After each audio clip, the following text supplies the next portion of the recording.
Hello and welcome to Trojan Talk. I'm your host, Aaron Taylor. Today my guest is Allyson Rogers, coordinator of an event that the community can get involved with their running shoes to help out here in the community. And thank you for joining me here today. Thank you for having me. And so tell us a little about why you're here and what you're organizing. Well, the Brittany Shepard Pugh Memorial 5K and the Shep Sprint, and we also do a 1 mile fun run. It's sponsored by the Troy Junior Women's League.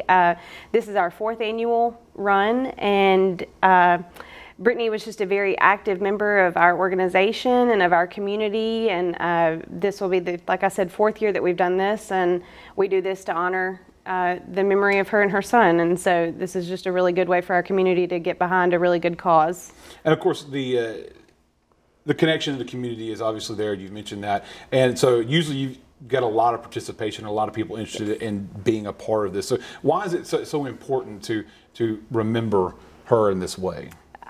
Brittany was full of life. She was just very active. She was well known by her family and friends to put herself and her service before anything else, and so we do that because of her dedication and her commitment to her community, to her friends, to her family.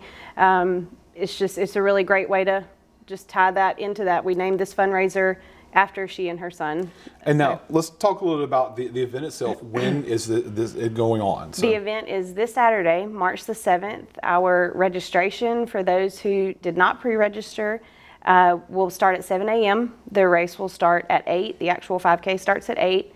We will have a 1 mile fun run that starts at 9, and then a really fun event that we like to tie in, and the kids just really get really excited about this, but it's called the Shep Sprint.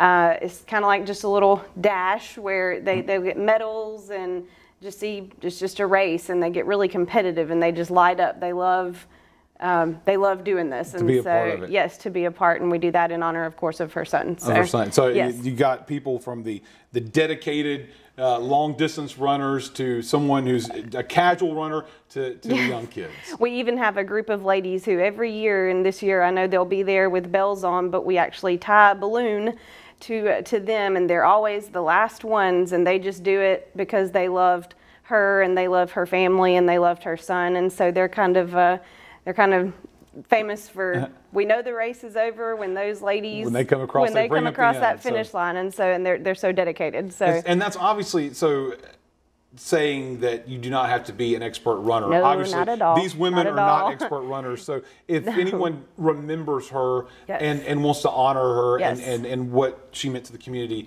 they can get involved. You do not have to be an expert runner. We encourage strollers. We encourage any age, shape, size, however you want to. If you want to be there, we want you there. And now the event itself, let's talk a little about, for those that are avid runners, a lot of people like to know where they're going to be running and where it's going to be taking place. So it's going to be starting where? At the First Baptist Church in the parking lot beside their activities building, their recreation center. That's where the starting line will be. They will take off and they'll go around Walnut, and they'll come back up and hit 3 Notch and go all the way down to, I believe it's right past the IGA, and they'll go back through the West Fairview Orange Street community and come back up 3 Notch, and then cross back, of course, over the finish line. So all through the neighborhood over there in that area, so they'll kind of get an idea of where it's pretty flat running surfaces. Pretty flat. There's one hill, I believe we walked it this past Saturday, so we were all familiar with the route as well, and there's one very small hill, but for the runner, I know that matters a lot because they want to make sure they know where they're going. So. And let's talk about times for each of the events, because I know it's going to be a staggered time for each of the parts of it. When are they going to be? Yes, the 5K will start at 8. Okay. The 1 mile fun run starts at 9, and then the Shep Sprint for the children starts at 9:30.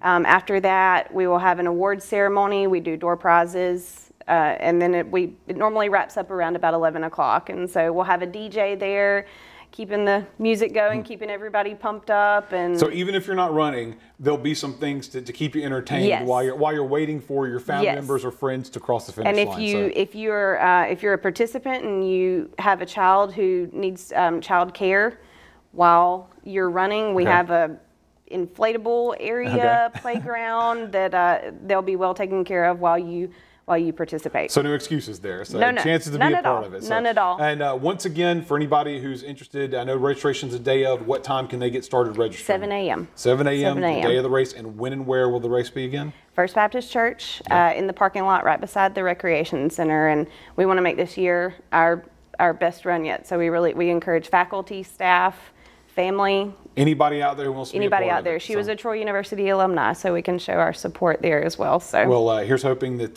folks Yes. watching will get involved and be a part of the race Absolutely. this weekend. I want to thank you for joining me thank today. you so much, Aaron. And thank you for joining us on today's edition of Trojan Talk.